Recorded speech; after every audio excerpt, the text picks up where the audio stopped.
Oi pessoal, meu nome é Marco Aurélio Gal, mas pode me chamar de Gal. Eu trabalho com audiovisual e hoje eu vou falar sobre Emília Pérez e a polêmica campanha pelo Oscar. Antes de começar, eu vou pedir para vocês se inscreverem no canal, dar um like no vídeo, escreve um comentário.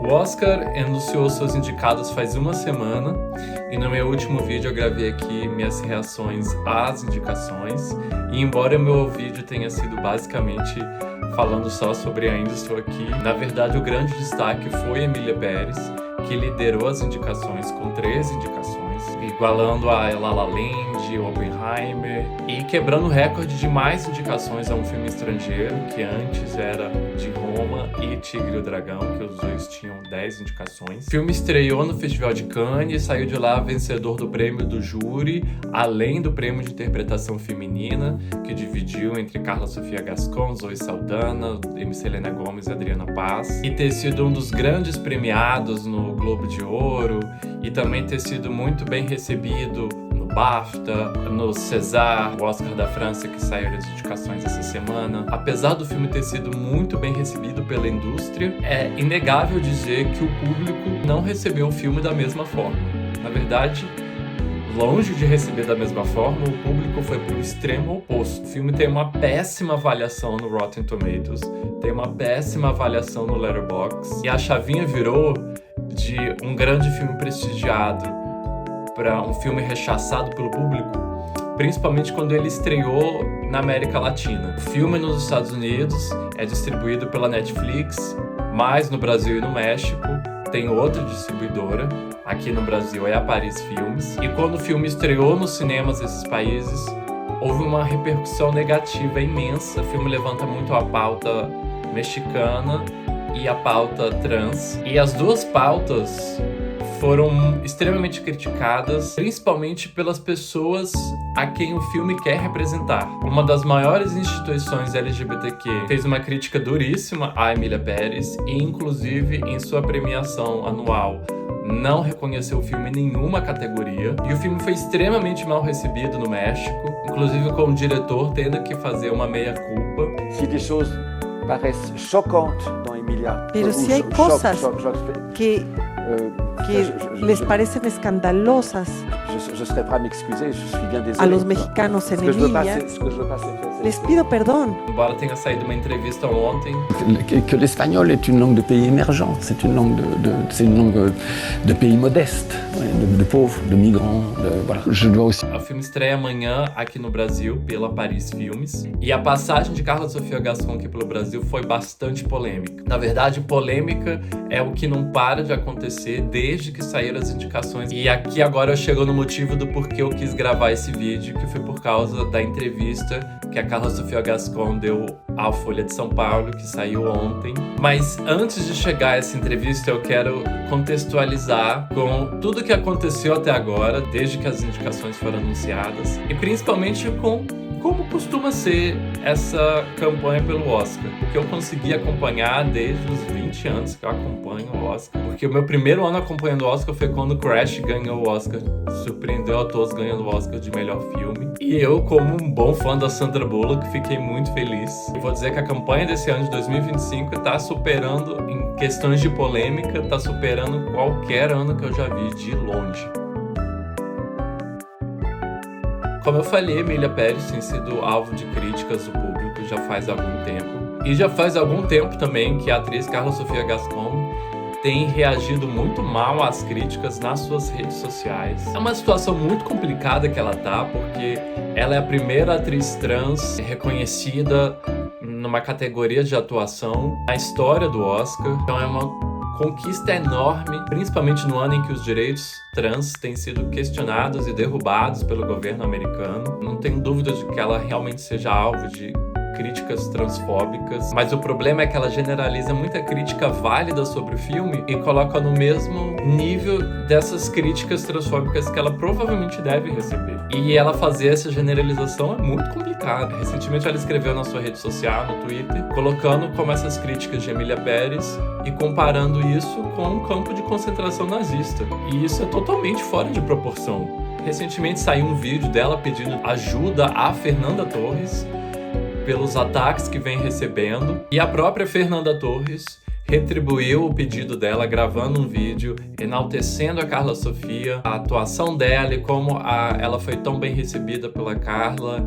Mas eu confesso que acho muito estranho a Carla Sofia fazer esse pedido de ajuda, mas em suas redes sociais não seguir a Fernanda Torres. E por mais pequeno que isso possa parecer, o mundo virtual é muito forte.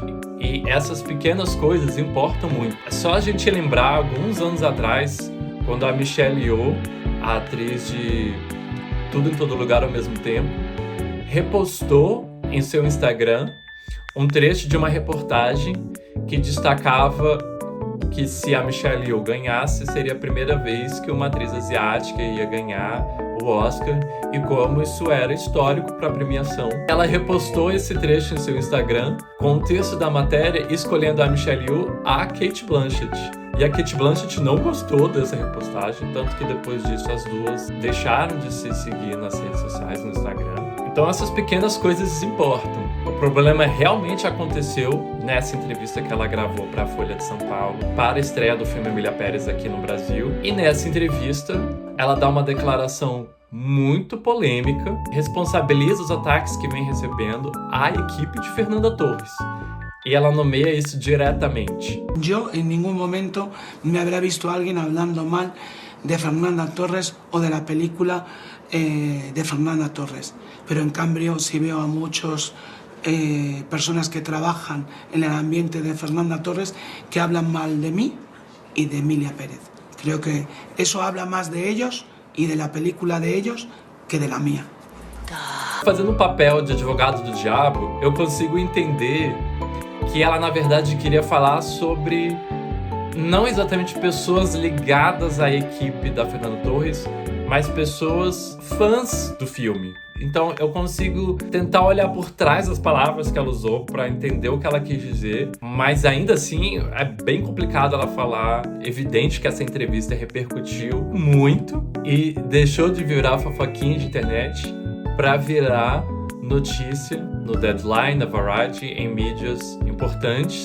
E claro, não demorou muito também para Carla Sofia anunciar uma nova declaração em que se retrata sobre o que disse, querendo dizer que na verdade falava sobre a reação online e não exatamente sobre a Fernanda Torres. Agora eu quero falar um pouco sobre os anos anteriores do Oscar, porque diante disso tudo, teve até veículo resgatando blackface da Fernanda Torres, que ela fez há quase 2 décadas atrás, há 17 anos atrás, e que ela, de novo, prontamente gravou um vídeo pedindo desculpas pelo que fez, reconhecendo o quão errado é. O mesmo aconteceu também com Zoe Saldana, resgatando quando ela fez Nina Simone e quando ela teve que usar uma prótese no nariz e escurecer a pele dela, e como isso caracterizava para esse grupo uma blackface, embora Zoe Saldana seja uma mulher negra. Então, diante disso, dá para se questionar: gente, essa baixaria acontece todo ano? Nessa repercussão online, eu vi muita gente pedindo pela desclassificação da Carla Sofia, ou seja, que o Oscar retirasse a indicação dela. Eu tenho certeza absoluta que isso não vai acontecer. E eu lembro que há alguns anos atrás, no ano que Andrea Riseborough foi indicada, houve uma comoção enorme para que retirasse a indicação dela pela campanha que foi feita pela indicação da atriz. O que aconteceu naquele ano foi que essa indicação da Andrea Riseborough chocou todo mundo, porque ela não tinha sido indicada em nenhum prêmio, em nenhuma premiação anterior ao Oscar. Porém, havia uma campanha liderada por uma outra atriz, a Frances Fisher, em que ela fazia sessões informais do filme diretamente com os votantes da academia, e que isso foi repercutindo. Outros votantes quiseram também participar dessas sessões, e isso foi muito polêmico na época, porque as sessões de exibições ao filme costumam ser exibições mais oficiais, e isso questionava o uso da influência dessa atriz no círculo dos votantes ali, entre os outros atores. A academia teve que intervir para reconhecer que a Andrea Riseborough não violou as regras, porque o problema seria se a própria atriz tivesse liderado essas sessões, mas tinha sido uma outra atriz que estava por trás dessa campanha. Porém, a academia teve que definir o que seriam os limites das sessões permitidas pelo comitê. Enfim, deu um bafafá enorme. Nunca ouvi, em todos esses anos que eu acompanho o Oscar, uma atriz falar diretamente de outra e criticando diretamente outra atriz. Fiquei muito surpreso com essa resposta da atriz, a Carla Sofia. E triste também. Era pra ser um momento tão bonito, sabe? De a primeira atriz trans indicada diante de um momento de tanto preconceito. Mas ela tem uma presença online tão ruim e tão arrogante. O que, inclusive, até me lembra a própria personagem que ela faz em Emília Pérez. O filme estreia amanhã, eu vou fazer aqui um pequeno, rápido comentário sobre o filme.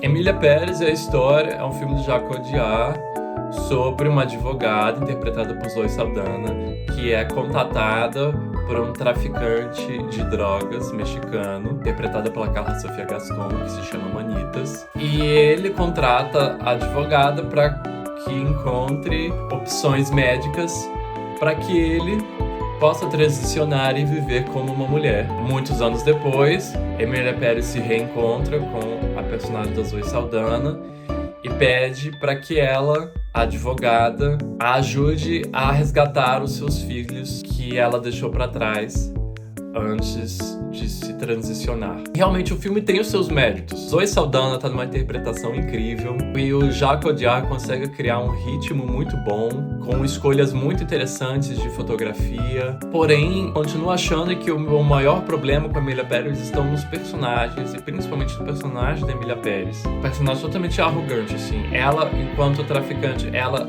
manipula todo mundo ao seu redor, manipula a esposa, manipula a advogada para conseguir o que quer. Uma vez, quando ela transiciona, ela de novo manipula a Zoe Saldana para ter os seus filhos de volta, que ela própria deixou para trás. E esse momento de redenção é quando ela decide entrar para a filantropia e recuperar pessoas desaparecidas, algumas dessas que ela própria matou enquanto eram manitas, e que é no final santificada pelo povo, que levanta o status de Emília Pérez como se ela fosse uma santa. A personagem de Emília Pérez eu não consigo entender, eu não consigo simpatizar em nenhum momento, não consigo entender essa história de redenção dela. Um filme que não foi filmado no México, um filme que não tem atores mexicanos, e a forma como que o diretor coloca isso é muito bem articulado, porque embora a gente veja a Zoe Saldana e a Selena Gomez tropeçando um pouco no espanhol, o diretor dá espaço para as atrizes também falarem inglês, que é onde você vê que é a verdadeira fluência delas. Então, ele usa o espanhol quase como boa vitrine para o que ele quer dizer. E eu acho todas essas questões sobre a produção do filme realmente muito problemáticas e, para mim, realmente acabam esvaziando o sentido do filme e a própria qualidade técnica do filme. Principalmente agora com as declarações da atriz, que tem mandado gafe atrás de gafe. Como eu disse antes, Emília Pérez é distribuída nos Estados Unidos pela Netflix. E lá o canal tem feito uma campanha enorme para que o filme vença. O canal costuma ir muito bem nas indicações e sempre tem candidatos fortes na premiação. Porém, até hoje nunca ganhou o Oscar de melhor filme. E nessa campanha, Emília Pérez tem chances reais de vencer o Oscar de melhor filme, não só por liderar as indicações, mas também esse ano não existe um favorito bem definido para ganhar. E Emília Pérez conseguiu indicações essenciais em direção, edição e roteiro, e isso já sinaliza que o filme tem chances muito próximas de ganhar. E o canal tá fazendo de tudo para converter essa indicação em vitória. E uma coisa eu quero destacar aqui, que é a campanha de marketing. Uma matéria no Globo, estrategista por trás da campanha de Emília Pérez, trabalhou com Harvey Weinstein na companhia dele por 20 anos e durante esse período participou da campanha de Shakespeare Apaixonado, que ganhou o Oscar de melhor filme e também o Oscar de melhor atriz para Gwyneth Paltrow, que concorria contra a Fernanda Montenegro. E isso me chamou a atenção para o tipo de tática que o Harvey Weinstein fazia na época, de desmerecer a competição e de usar todos os seus recursos a favor disso. Por exemplo, eu falei sobre a matéria da blackface da Fernanda. Essa matéria saiu em veículos respeitados pela indústria. E eu falei também sobre a polêmica da blackface da Zoe Saldana. Porém, a da Zoe Saldana ficou apenas nas redes sociais. Não saiu em nenhuma mídia. E aqui agora eu vou fazer um outro lado do meu advogado do diabo, que é o de questionar quem interessa essas notas que criticam a Fernanda Torres. Quem tem o suporte e estrutura para fazer essas notícias saírem das redes sociais e alcançarem veículos que são acessados pelos votantes.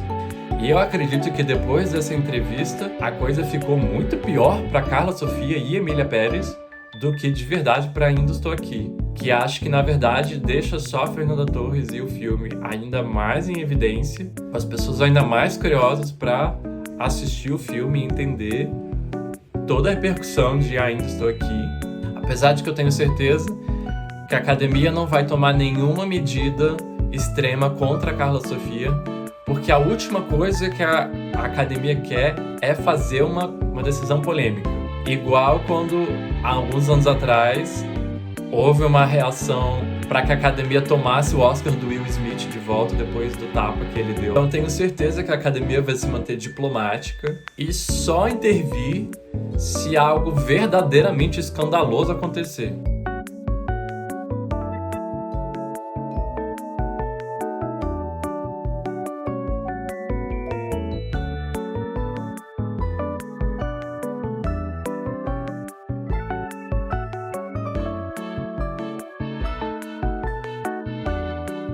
Então por hoje é isso. Se vocês tiverem alguma ideia de vídeo, é só escrever aqui nos comentários.